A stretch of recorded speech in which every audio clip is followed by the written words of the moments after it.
मित्र बनाइए तो अपने से श्रेष्ठ को बनाना चाहिए। बैठना उठना अपने से श्रेष्ठ लोगों के पास चाहिए। बोलो राधे राधे। ये नाम है इनका अजामिल, दिव्य ब्राह्मण, द्वितीय भास्करा, द्वितीय सूर्य के समान।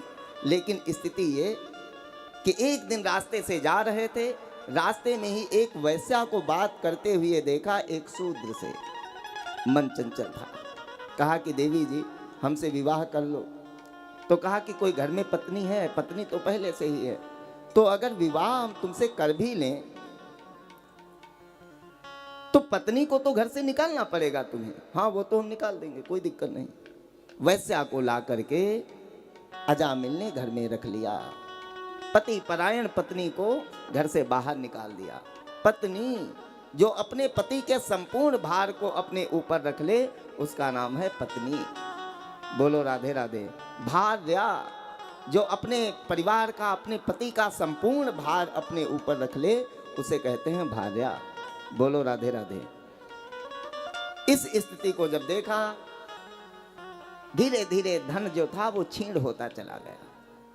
संगत से गुण उपजे, संगत से गुण जाएं। अच्छे लोगों, सज्जन लोगों के साथ में बैठोगे तो धीरे धीरे तुम्हारे गुणों में वृद्धि होगी।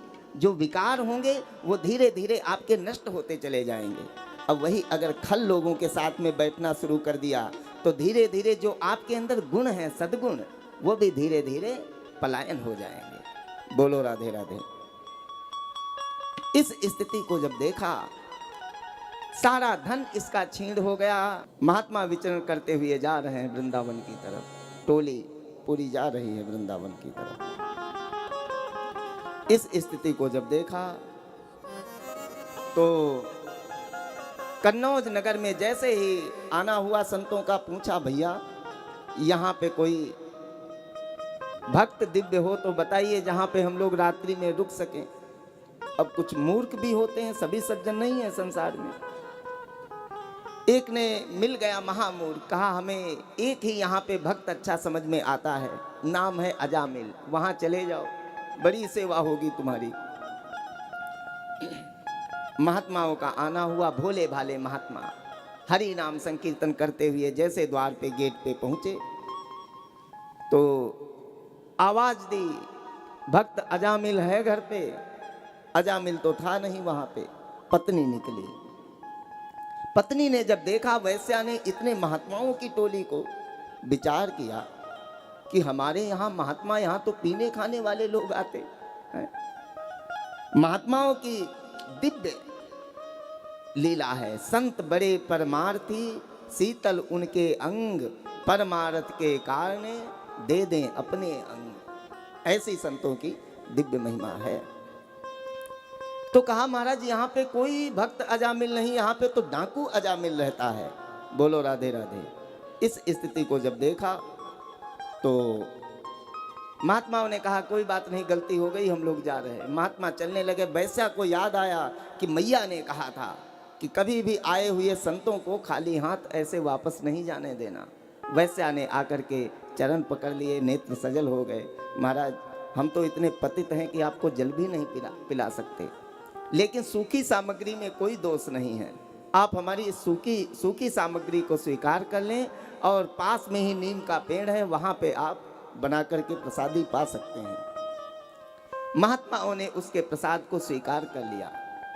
प्रसाद को ला करके रखा गया, बनाया गया। लेकिन महात्मा जी ने जैसे ही ठाकुर जी को भोग लगाने के बाद में ग्रास लेने का प्रयास किया तो विचार किया, इसका अन्न तो ले रहे, लेकिन इसका उद्धार कैसे होगा? उद्धार कैसे होगा इसका? ये तो पतित है, डाकू है, हिंसा के मार्ग पे चल पड़ा है।